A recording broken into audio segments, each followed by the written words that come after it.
अस्सलाम वालेकुम व्यूअर्स, क्या हाल है? ठीक है। मैं आपका होस्ट डॉक्टर मोहम्मद ज़ीशान असलम खिची एक नई वीडियो के साथ आपके पास हाजिर हुआ हूँ। हमने स्टार्ट किया हुआ है ऐसी बीमारियों पे जो कि हमें गैंठी की तरह या जोड़ों की बीमारियों की तरह लगती हैं, लेकिन वो दूसरी चीज़ें भी इन्वॉल्व कर सकती हैं। लास्ट वीडियो में हमने चंबल या सोरियाटिक आर्थराइटिस के बारे में बात की थी। आज जो टॉपिक जो बहुत ज़्यादा अहम है और हमारी आवाम बहुत ज़्यादा उसके लिए परेशान होती है और हर टाइम पे वो हर मरीज़ हमारे पास वही टेस्ट करवा के लेके आता है, वो है यूरिक एसिड का टेस्ट। याद रखें कि यूरिक एसिड की जो बीमारी है ये इतनी कॉमन नहीं है जितनी कॉमन हमने बना दी है। यकीन करें, हमारे पास अगर 100 मरीज आ रहा है तो वो सारे के सारे यूरिक एसिड का टेस्ट करा के आ रहे हैं। यानी कि जिस्म में जिस जगह पे दर्द है उसको वो लैब वालों के पास बेचारा जाता है या लोकल डॉक्टर्स या डिस्पेंसर्स को दिखाता है तो वो कहते हैं जी तुम्हें यूरिक एसिड का मसला, यूरिक एसिड करा दें। वो लेवल बिल्कुल 90% में तो नॉर्मल रिपोर्ट्स आती हैं और कुछ के अंदर अगर बढ़ी हुई भी होती हैं, जिस तरह अगर 6.0 उसका नॉर्मल रेंज है तो 6.5 है, 6.6 है और उस पर मरीज बड़े अरसे से यूरिक एसिड की दवाइयाँ ली जा रहा होता है। याद रखें कि यूरिक एसिड जो है वो वाकई ही जोड़ों को इन्वॉल्व कर सकता है, जोड़ों में सोजिश कर सकता है, दर्द कर सकता है, सारा कुछ कर सकता है, लेकिन हर जो जोड़ की दर्द है वो यूरिक एसिड की वजह से नहीं है। ठीक है, इसको समझना बहुत मुश्किल है क्योंकि दोनों में इलाज में बहुत ज़्यादा फर्क है। यूरिक एसिड की वजह से जो जोड़ों में दर्द हो रही है उसमें और जो गैंठी की वजह से जोड़ों में दर्द हो रही है उसमें फ़र्क करना इसलिए बहुत ज़्यादा ज़रूरी है क्योंकि इनका तरीका इलाज बिल्कुल मुख्तलिफ है।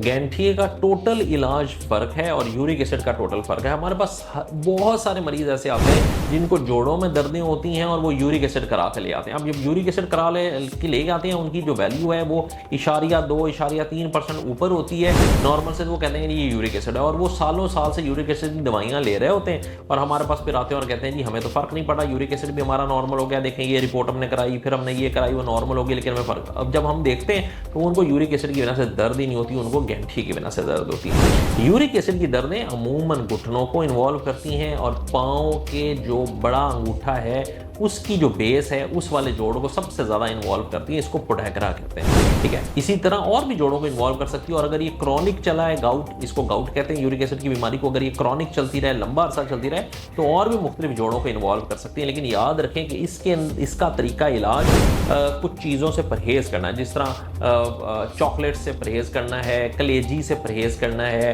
बड़े गोश्त से परहेज़ करना है, कैंड बोतलें, जूस जो जिनमें प्रिजर्वेटिव डाले होते हैं उन सब से परहेज़ करना है।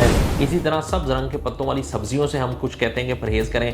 तो ये परहेज़ प्लस यूरिक एसिड के लेवल को कम करने की दवाइयाँ दी जाती हैं। अब मसला तब आता है जब मरीज़ को यूरिक एसिड होता ही नहीं है, वो किसी गैर मुस्तनद डॉक्टर ने देखा होता है और वो उसको यूरिक एसिड लेवल करा लेता है। यूरिक एसिड लेवल आ गया 6.5 जो कि नॉर्मल वैल्यू से सिर्फ 0.5 ऊपर था और उसको था गैंठिया, लेकिन उसने यूरिक एसिड बना के उसका इलाज कर रहा है। अब जब यूरिक एसिड की दवाई देगा तो जब नेक्स्ट वाला टेस्ट कराएगा तो यूरिक एसिड नीचे आ जाएगा, लेकिन जोड़ों की दर्द वहीं की वहीं रहेगी और जोड़ टेढ़े होना शुरू हो जाएंगे। जो मैं आपको समझाना चाह रहा हूँ बात वो ये है कि जोड़ के अंदर कहीं पे भी किसी जोड़ में भी दर्द है तो मेहरबानी करके मुस्तनद रोमेटोलॉजिस्ट को दिखाएं ताकि वो उसकी तशखीस करे कि ये जोड़ में दर्द किस वजह से है और फिर उसका इलाज करे। अगर वो यूरिक एसिड की वजह से है तो बिल्कुल ठीक है, यूरिक एसिड का इलाज होना चाहिए, लेकिन अगर वो यूरिक एसिड की वजह से नहीं है तो वो गैंठिया है या गैंठी की तरह की और कोई बीमारी है तो उस हिसाब से उसका इलाज किया जाएगा। इस तरीके से मरीज बेहतर होगा।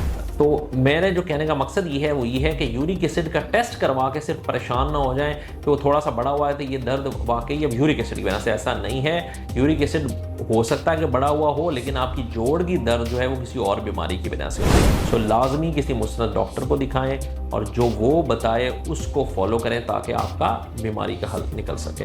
जज़ाकल्लाह, थैंक यू।